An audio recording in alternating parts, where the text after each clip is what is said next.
Hey guys, it's Dr. Grady here at Restoration Chiropractic, and today I have Courtney. Hello. Courtney's been coming to our office for about 1.5 years now, and she originally came in with some hip pain, but I'll let her kind of describe her chiropractic experience with you guys.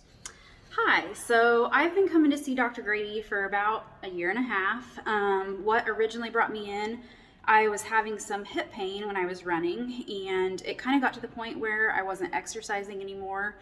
I also was having issues with my neck, and with my job, I'm kind of hunched over all day long, and it was leading to headaches, sometimes on a daily basis. It was affecting my sleep.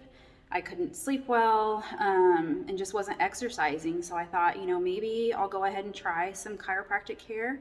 And I've been coming now once a week, and I'm happy to say I am running again without pain, sleeping better. My headaches have improved. I'm no longer taking Tylenol and ibuprofen on a weekly basis. So yeah, overall feeling great and so happy that I decided to come see Dr. Grady. Perfect. Thanks, Courtney. Is that good? Yep.